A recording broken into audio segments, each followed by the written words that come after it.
sertifikat di atas air, dan macam-macamnya. Terus beliau tanya, gimana ini Pak? Pendidikannya sudah tinggi-tinggi, masih tetap korup. Jadi jawaban saya waktu itu, sebenarnya masalah ini bukan terkait dengan tingkat pendidikan tinggi, justru problemnya di pendidikan pra-SD. Disitulah kita diajari apakah barang itu milik kita atau bukan, mana barang milik kita, mana bukan milik kita. Seringkali kita tidak memiliki kesadaran itu. Ini punya saya atau bukan, barang ini punya saya atau bukan. Itu diajarinya waktu TK. Di situ diajari bercerita, berkata jujur, diajarinya saat TK. Itu ingat ya, zaman TK dulu seringkali dibisikin kuping kiri, kuping kanan itu. Kan disampaikan sesuatu, kemudian dari satu muter gitu. Kan dipastikan bahwa ternyata bisik-bisik kuping itu sampai. Itu lagi ngajari kejujuran, diajari kuping kiri masuk, keluar, sampaikan kepada teman yang satunya, terus muter. Diajari untuk menyampaikan bisikan-bisikan. Ini bagian dari kejujuran. Ketika sampai kembali ke gurunya beda, gurunya tanya, siapa yang tidak jujur di sini? Siapa yang mengubah pesannya? Itu seluruh pendidikan tidak di pendidikan usia dini. Dan usia dini yang paling dini adalah di dalam rumah, pendidikan keluarga. Jadi saudara-saudara semua di sini, teman-teman semua, alhamdulillah pendidikannya tinggi. Insya Allah nanti dapat pasangan yang pendidikan tinggi juga. Aminnya keras. Amin. Insya Allah pendidikan tinggi. Insya Allah yang soleh dapat solehah.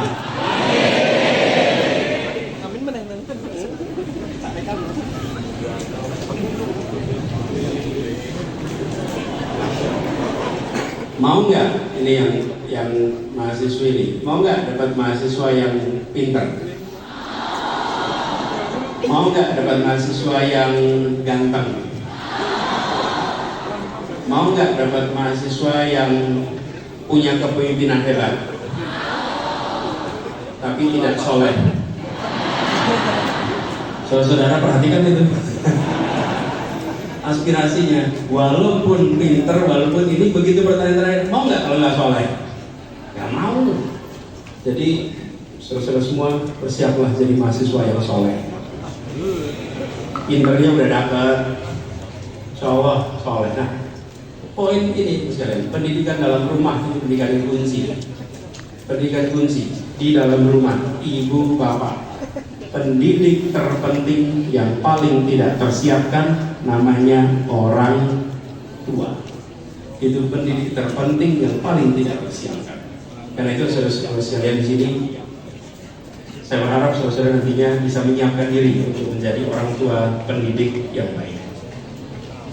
Nah, meneruskan soal infrastruktur tadi, kita harus membangun lebih banyak PAUD TK di seluruh Indonesia. Dan itu artinya investasi, itu artinya alokasi.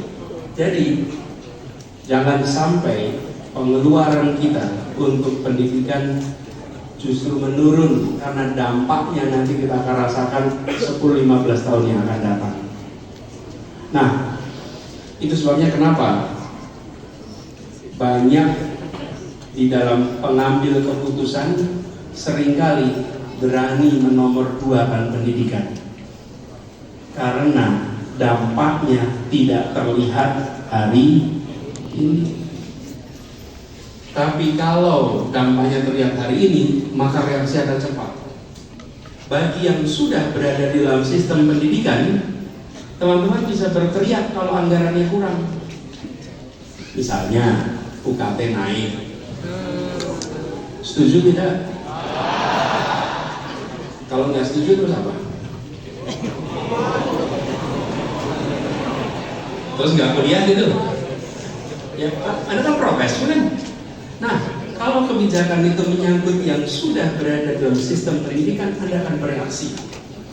Tapi ketika kebijakan menyangkut yang belum dalam sistem pendidikan, mereka tertinggal, tidak bisa bereaksi.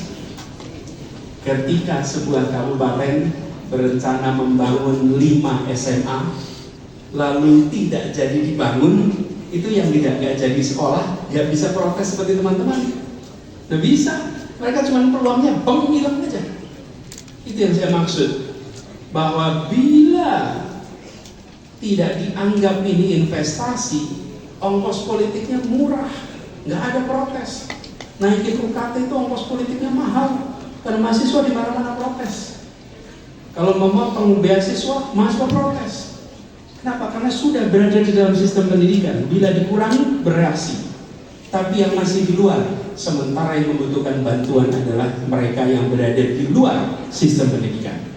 Karena itu penting sekali kita bukan hanya menyelamatkan yang sudah dalam sistem pendidikan, tapi mengajak saudara-saudara kita yang di luar untuk bisa dapat kesempatan pendidikan yang setara dengan yang lain.